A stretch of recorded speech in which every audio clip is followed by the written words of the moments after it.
지금 여러분은 어떤 그 셀폰 기계를 사용하고 계십니까?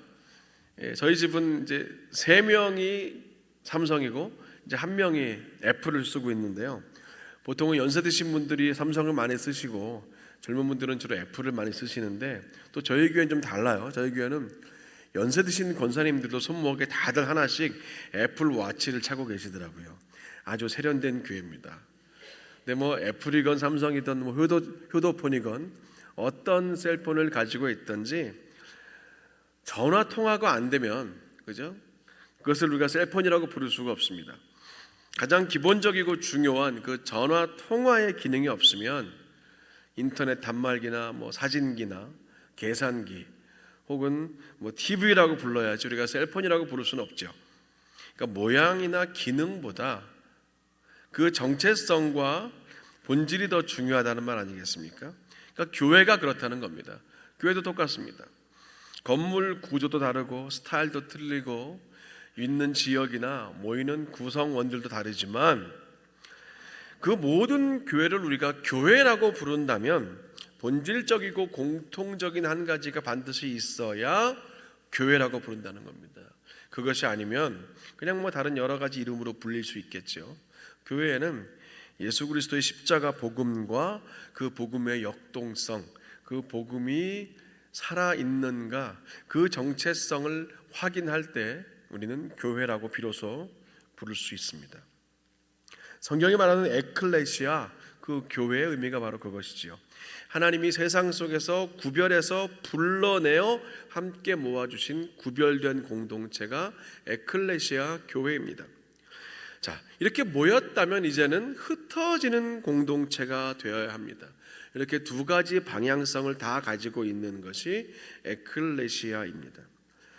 우리 바닷가에 가면 많은 모래들이 있는데 아마 처음에는 그 비슷한 사이즈의 모래가 아니었을 겁니다. 그런데 밀물과 썰물을 수없이 반복하여 맞으면서 비슷한 크기와 어떤 그런 모양의 모래들이 되듯이 전 교회도 그런 것 같아요. 모이는 예배로 이렇게 하나님께 나왔다가 그리고 흩어지는 삶의 예배로 하나님과 동행하는 것, 이런 수많은 반복을 통해서 우리 성도와 교회는 다듬어져 갑니다. 서로 같은 복음을 품게 되고 같은 비전과 같은 마음, 때로는 같은 성정이 되며 가면서 그렇게 바닷가의 모래처럼 단단하고 균일한 한 몸이 되어간다고 저는 생각합니다. 이렇게 부르심과 보내심의 반복을 통해서 교회는 점점 더 정제가 되어갑니다. 우리 안에, 우리 개인과 가정과 교회 안에 있는 하나님이 기뻐하지 않는 모습들이 점점 깎여가고, 그리고 그 깎인 교회가 세상으로 나아가서 세상을 정제시키는 것, 그것이 하나님의 나라를 이루어가는 우리 성도와 교회의 본질과 정체성입니다. 어떤 목사님은 교회의 정체성을 말할 때 그런 말씀을 하시더라고요. 교회는 주차장이 아니라 주유소가 되어야 한다. 주차장은 잠깐 모였다가 머물다가 그냥 그대로 나아가는 곳이지만, 주유소는 뭡니까? 좀 갈급함으로 왔다가 좀 비어서 왔다가 가득 채워서 다시 또 나아가는, 그것이 주유소잖아요. 그런 나와서 채우고 다시 나아감, 이 반복이 바로 교회의 가장 중요한 영적인 방향성입니다. 그리고 이제 오늘 우리가 교회에 대한 정체성과 그 의미를 볼 때 설교의 제목에도 언급해 드렸듯이 점과 선이라는 이 개념을, 이 그림을 우리가 오늘 설교 내내 좀 마음에 가지고 있으면 아마 돌아가실 때 오늘 무엇을 들었는지는 분명히 기억에 남으실 겁니다. 하나님의 부르심과 또 보내심의 반복을 통해 초대교회가 세워졌고 지금 우리에게까지 이렇게 계속 이어져 왔다는 것은, 다른 말로 하면 점과 점들이 계속 복음의 선으로 이어져 왔다는 말입니다. 마을과 마을, 도시와 도시, 나라와 나라가 이어졌고, 그 복음은 언어와 언어를 이어갔고 문화와 문화를 이어가고, 또 세대와 세대로 이어지는 굵은 핏빛 예수 그리스도의 보혈의 색깔의 그 복음의 선이 그어졌고, 그 선을 그어왔던 수많은 믿음의 사람들, 복음의 일꾼들을 통해서 지금도 앞으로도 계속해서 하나님의 복음의 일들은 이어져 갈 것이라는 거지요. 그 중심과 시작 지점에 사도 바울이 있었습니다. 사도 바울이 세운 여러 교회 중에서 특히 오늘 이 빌립보 교회는 유독 좀 마음이 갔던 교회 같아요. 왜냐하면 빌립보서에는 이런 말들이 적혀 있거든요. 너희를 생각할 때마다 내가 하나님께 감사한다. 너희는 내 마음 안에 늘 있다. 예수 그리스도의 심장으로 너희를 사모한다. 너희는 나의 사랑이요 기쁨이요 면류관이다. 이런 절절한 사랑과 그리움의 고백들이 빌립보서에는 담겨 있습니다. 단 한 명의 성도로 시작했던 이 빌립보 교회였지만 나중에는 유럽 선교 전체를 책임지는 그런 중요한 교두보적인 교회가 돼요. 그 빌립보 교회의 첫 성도가 루디아라는 여인입니다. 두아디아라는 그 성에서 자주색 옷감을 팔던 사람이다라고 성경은 말합니다. 당시에는 그 자주색을 내는 황제의 색깔이라고 부르는 그 자주색 염료가 너무 귀하고 비쌌는데 그도 그럴 것이 두로 지방에서 나오는 뿔고둥 달팽이 한 10,000마리 정도를 잡아야 자주색 옷 한 벌을 염색할 수 있는 그 염색 원료를 뽑아냈다고 하지요. 그래서 귀하고 비쌌습니다. 예수님이 거지의 나사로와 부자의 비유를 말씀하실 때 그 부자의 옷을 일부러 말씀하셨어요. 자주색으로 물들인 겉옷을 입은 자더라 라고 말씀하실 때 그 자리에 있던 모든 사람들은 그 부자의 규모와 그 위치를 금세 알았던 것입니다. 그 정도로 부자였다는 거죠. 그렇게 고급 옷을 팔던 비즈니스 워먼인 이 루디아가 바울이 세운 빌립보 교회의 교적번호 1번이 되었습니다. 그리고 이후로 바울 선교의 큰 동역자가 됩니다. 이런 배경을 가진 빌립보 교회에게 오늘 바울이 편지를 쓰는데 앞서 읽은 1장 6절이 전체 말씀을 관통하는 중요한 구절 중에 하나입니다. 너희 안에서 착한 일을 시작하신 이가 그리스도 예수의 날까지 이루실 줄을 우리는 확신하노라. 오늘 이 6절 말씀의 주체가 중요한데요. 이루시는 분은 하나님이셔요. 하나님이 이루시는 겁니다. 하나님이 착한 일, 선한 일을 시작하셨고 그 good work를 계속 이어나가실 것이고 결국 그 선한 일을 완성시키신다고 성경은 말하는 겁니다. 이 6절이 말하는 선한 일, 그것은 두 가지로 볼 수 있는데요. 하나는 바로 앞에 1장 5절에 나오는 겁니다. 너희가 첫날부터 이제까지 복음을 위한 일에 참여하고 있기 때문이라. 여기서 말하는 이 복음의 일은 복음 안에서 바울과 함께한 그 동역을 말하는데 그 우리의 동역이 하나님이 하시는 선한 일이라는 거예요. 지금 빌립보 성도들은 자신들의 지역교회를 섬기고 일을 해서 번 돈으로 헌금을 하고 그 헌금으로 바울의 사역도 돕고 있는데 그것이 바로 복음 안에서 하는 동역이라는 겁니다. 우리로 말하면 지금 내가 다니는 지역교회를 세우고 맡겨진 직장과 주어진 일을 통해서 물질을 나누고 물질을 내어드리고 그 물질들이 선교 현장까지 그 복음의 자리까지 닿게 하는 일, 그 복음을 위한 일이 바로 good work, 선한 일의 첫 번째 의미고요. 두 번째가 중요한데 두 번째 선한 일은 그 복음을 받아들인 모든 성도들을 하나님이 붙드시고 끝까지 인도하시는 그 하나님의 은혜가 good work, 하나님의 착한 일, 선한 일이라는 것입니다. 하나님의 자녀된 저와 여러분을 향하신 한이 없는 하나님의 인내와 그 끝없는 사랑이 선한 일의 두 번째 의미입니다. 이것을 이 개혁신앙의 핵심인 도르트 신조 제5장, 즉 우리가 흔히 하는 말로 칼빈주의 5대 교리의 다섯 번째 항목인 Perseverance of the Saints, 성도의 견인이라는 말로 그렇게 설명을 하고 있습니다. 이 견인은 토잉이라는 의미가 아니고요, 견고한 인내, 좀 어려운 단어지만 자주 쓰지 않아서 어렵지만 성도의 견인은 성도들의 견고한 인내를 말하는 겁니다. 그러니까 기본적으로 우리 모든 성도는요, 믿음으로 거듭난 이후에도 견고한 인내로 구원을 이루어가야 하는 존재들이라는 거죠. 예수를 믿고 하나님 자녀로 신분이 바뀐 것으로 그것으로 우리의 구원이 완성된 것이 아니기 때문에 그렇습니다. 자녀로 신분이 바뀌었다면 이제는 자녀답게 살아가야 할 마땅한 책임과 의무와 사명이 있다는 겁니다. 이 자녀답게 살기 위해서 필요한 것이 견고한 인내라는 거예요. 즉 저절로 그렇게 사라지는 것이 아니라는 겁니다.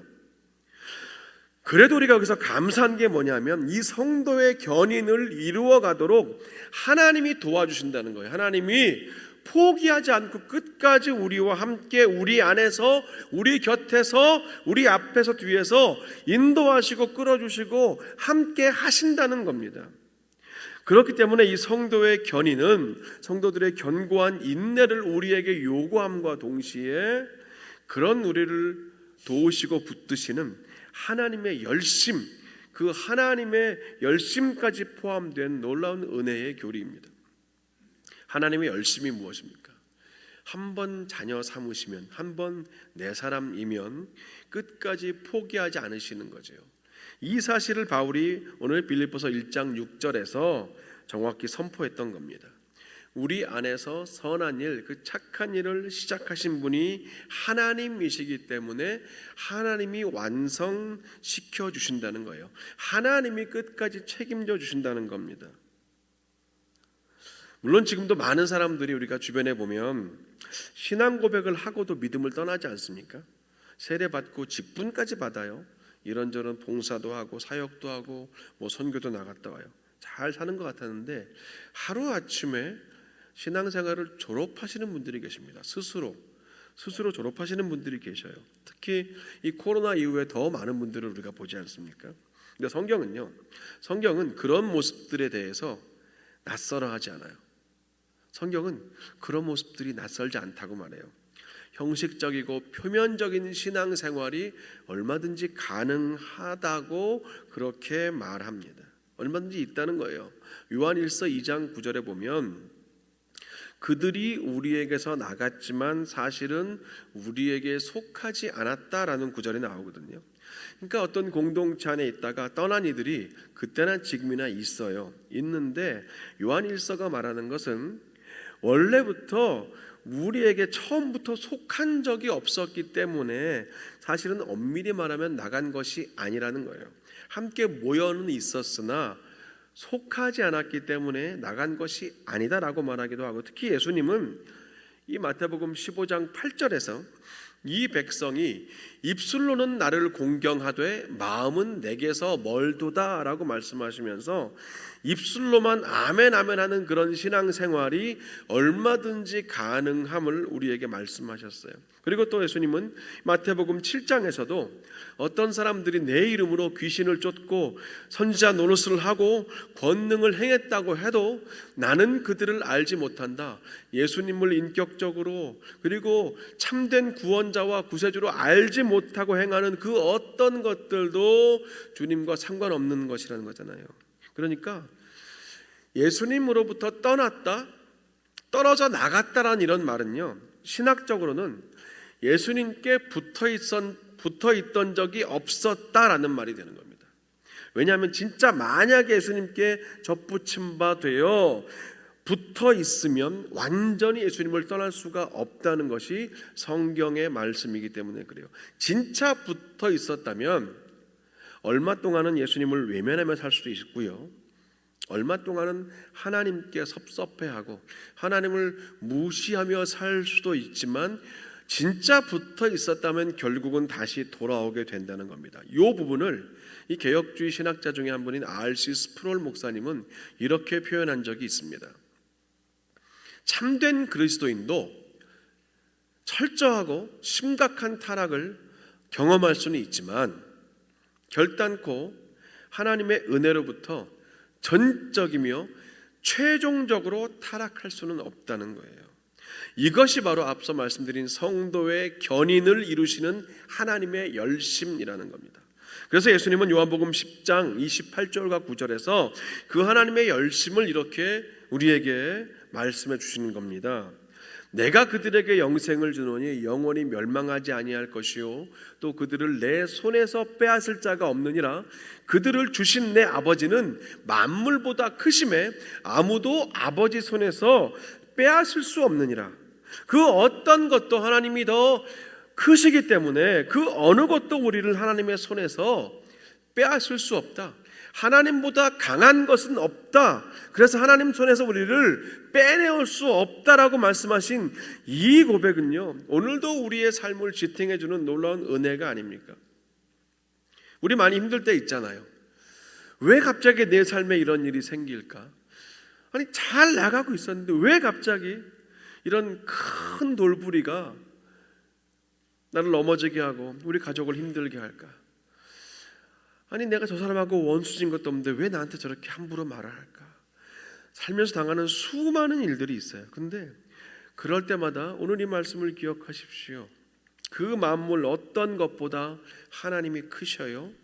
그래서 하나님의 능하신 강한 손으로 우리를 붙들고 계시기 때문에 그 어떤 것도 하나님의 손으로부터 우리를 빼어낼 수 없다는 거예요.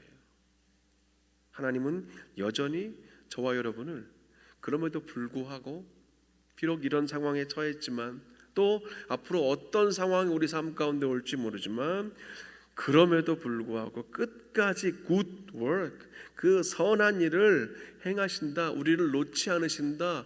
우리의 성도들의 견고한 인내를 이루어가는 우리의 이 고난과 힘든 여정에 우리와 함께 끝까지 가시는 분이 하나님이시다. 오늘 이 믿음을 우리가 반드시 마음 가운데 확실하게 다시 새기자는 겁니다. 바울은 그래서 오늘 말한 거잖아요. 이 하나님의 선한 일은 그리스도 예수의 날까지 계속된다는 거예요. 예수의 날이 언제입니까? 마지막 날이지요. 가깝게는 우리 각 사람이 이 땅의 호흡이 멈추는 그날이 예수의 날이고, 멀게는 우리의 눈으로 다시 올라가심을 본 그대로 내려오신 예수 그리스도가 임하실 그 마지막 날, 우주적인 종말, 이 모두가 다 그리스도 예수의 날 아닙니까? 그날까지 성도들의 견인을 온전히 하나님께서 함께 도우시며 이루어주시고 붙들어주시는 그 선하신 하나님을 우리가 오늘 이 말씀 가운데 다시 붙들어야 합니다. 그래서 이 바울의 뚜렷한 증언이 빌립보서 전체를 꿰뚫고 관통하는 하나님의 은혜의 언어인 것이죠. 자, 그렇다면 이제 우리는요, 이 말씀 가운데 확인한 하나님의 은혜와 사랑에 우리가 어떻게 반응하며 어떻게 살아야 될 것인가에 대한 실제적인 신앙의 여정 앞에 섭니다. 지금 밖에 나가서 하늘을 보면 태양빛 때문에 우리 눈에는 전혀 보이지 않지만 무수히 많은 별들이 운행하고 있습니다. 저 넓은 하늘에 있는 수많은 별들은 그저 하나의 점으로만 보이지만 그 점들을 연결하는 어떤 선이 그어지게 되면 또 다른 차원이 열리지요. 점과 점을 연결하면서 어떤 모양이 만들어지고 거기에 여러 가지 이름들이 붙여지면 별자리가 되는 거 아닙니까? 카시오페이아, 페가수스, 큰곰자리, 물병자리, 켄타우루스자리 같은 그런 88개의 점들이 이어진 선이 만들어낸 이야기와 그런 메시지들이, 이미지들이 지금 하늘에 떠 있습니다. 점들이 선으로 연결될 때 가치와 의미가 생겨납니다. 점들이 선으로 연결될 때 메시지와 이야기가 만들어진다는 거예요. 바로 여기입니다. 우리가 여기에 좀 집중해 보고 싶어요. 잠깐 한 20초짜리 짧은 영상을 보고 싶은데요. 사도 바울의 1, 2, 3, 4차 전도 여행의 경로 영상입니다. 이 영상은 백음악이 없습니다.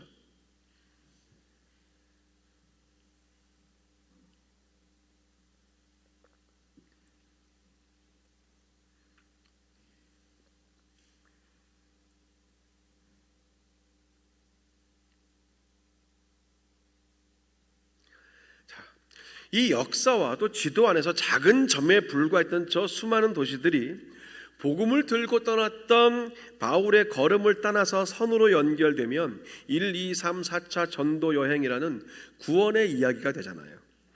평생 처음 들어보는 작은 도시들도 이방인을 향한 복음의 여정이라는 선을 만나게 되면 놀라운 가치와 의미가 되는 거 아닙니까? 예수 그리스도의 십자가, 그 골고다 언덕 위의 작은 점에서 시작된 하나님의 good work, 그 선한 일인 복음은 바울을 통해서 이방 땅과 이방인들에게로 선이 연결되어진 거 아닙니까? 바울 자신은 저렇게 4개의 선만 그리고 이 땅에서의 이야기를 멈췄지만 저 선들은 계속해서 이어졌잖아요. 유럽으로, 북미로, 아프리카로, 아시아로 지금도 계속 그어지고 있는 거 아닙니까? 그리고 당연히 예수님 오시는 그날까지, 예수 그리스도의 날까지 멈추지 않고 이어지는 거예요. 이것도 역시 하나님의 good work, 선한 일입니다. 우리 교회를 좀 봤으면 좋겠어요.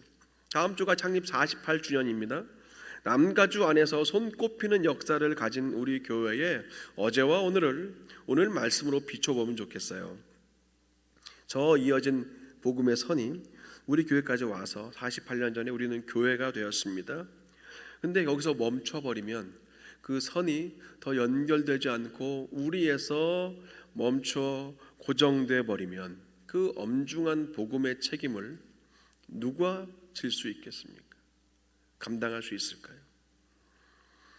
그래서 교회는요, 서두에 말씀드린 것처럼 복음의 in and out이 있어야 하는 거죠. 하나님의 부르심과 보내심이 다 충족이 되어야 되고, 밀물과 썰물을 통해서 그리스도 예수의 날까지 우리는 다듬어지고 부드러워지고 더 거친 것들이 갈려나가고 단단해지고 함께 비슷한 모양을 이루어 하나님의 역사와 그 모양을 함께 만들어가는 공동체가 되어야 되는 겁니다. 예수님의 십자가에서 시작된 하나님의 그 선한 일, 생명을 살리고 구원하시는 그 복음의 걸음은 우리 공동체에서 끝나지 않고 멈추지 않고 계속 이어져야 할 줄로 믿습니다. 아멘입니다. 그렇게 살리는 일을 향해서 움직이는 교회로 계속 선을 이어가는 우리 모두가 되시기를 주님의 이름으로 간절히 축원합니다. 여러분 잠깐 이 그림 한번 봐주시겠어요? 이런 그림, 자세히 보시면 특별한 게 보이지는 않습니다. 그냥 점입니다. 점들을 찍어놨는데요. 현재 우리 교회에 출석하는 0세부터 100세까지 성도님들의 숫자와 거의 제가 비슷하게 카운트를 해서 찍어놓은 점입니다. 우리가 알듯이 하나님의 교회는요, 몇 명이 모여 있는가, 그러니까 저 그림으로 치면 얼마나 많은 점들이 있는가를 가지고 평가되는 것이 아니죠. 이 땅의 교회를 보시는 하나님의 시선은 얼마나 많은 숫자의 점들이 모여 있는가가 아니라 저 점들이 모여서 어떤 선을 그려내고 있는가에 하나님의 시선이 있다고 저는 믿습니다. 여기가 오늘 말씀의 가장 핵심되는 부분이에요. 하나님의 관심. 하나님은 우리를 보실 때 우리 각 사람이 모여서 어떤 선을 그려내고 있을까, 하나님이 그거를 보신다고 저는 강하게 확신하고 믿습니다.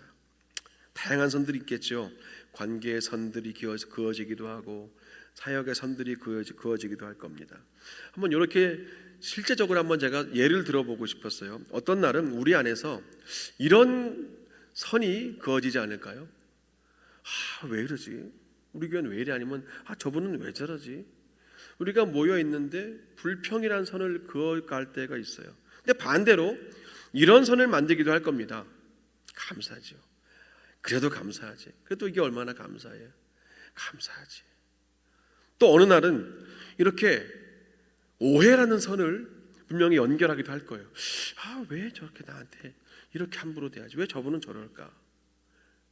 오해가 쌓이지만 하지만 또 방향을 바꿔서 이해라는 선을 그려나가기도 할 거예요. 그래서 그랬구나. 요즘 그렇게 집안에 힘든 일이 있으셔서 그래서 그러셨구나. 또 이해하는 거죠. 제가 그냥 4개만 예를 들어서 그려왔지만 그러니까 수많은 이야기들과 메시지들이 우리 공동체 안에서 만들어지지 않겠습니까? 주님 다시 오시는 그날까지 우리가 어떤 선들을 그려가고 그 안에 메시지를 담아내고 하나님이 기뻐하신 하나님의 영광과 기쁨과 복음의 일들을 이루어갈 것인가가 이제 우리의 큰 숙제요 과제라는 겁니다. 점들이 모여서 어떤 선을 이어가고 있는가, 우리 안에 이어진 그 선을 먼저 확인하고 그리고 넓게는 우리 교회를 한 점으로 볼 때 또 지금 인류 역사에 그어 있는 많은 그 점들로 우리가 복음을 들고 계속 이어져 가는 거죠. 그러니까 두 가지 차원으로 오늘 메시지를 기억하셔야 됩니다. 점들이 선으로라는 제목은 우리 안에 있는 메시지가 되고, 또 하나는 우리 교회가 하나의 점이 되어서 하나님의 역사를 이어가는 그 다음 걸음을 우리가 바르게 설정하고 나아가야 한다는 그런 두 가지 차원이 있다는 겁니다. 특히 이 마지막 시대에, 특히 우리가 캘리포니아에 있는 교회로서 우리의 다음 세대들을 위해서 먼저 된 우리들이 공동체 안에서 정말로 바른 선을 그어가야 합니다. 믿음의 본이 되어야 되고요, 바른 진리에 대한 그런 가치를 정확히 우리의 가정과 우리 교회의 다음 세대들에게 전달해 주어야 됩니다. 우리가 간 길을 그들도 따라올 것이기 때문에 그렇습니다. 우리 먼저 된 세대들이 불평의 선을 긋고 틈만 나면 오해의 선을 긋고 있다면, 우리의 다음 세대들은 없는 길을 만들어서 감사와 이해의 선을 그리기는 힘들어지지 않겠습니까? 이게 저는 교회의 전통이라고 생각합니다.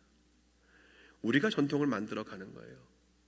어떤 믿음의 전통을 만들어 가는가. 그래서 그것으로 우리의 가정이, 또 우리 교회가, 그리고 우리 교회가 하나의 점이 되어서 또 어떤 선들로 이어져 갈 것인가 하는 이런 그림을 마음속에 그리고 오늘 우리에게 주어진 이 날들을 살아가는 것, 이것이 오늘 성경을 통해서 우리가 반드시 기억해야 할 하나님의 메시지인 것입니다.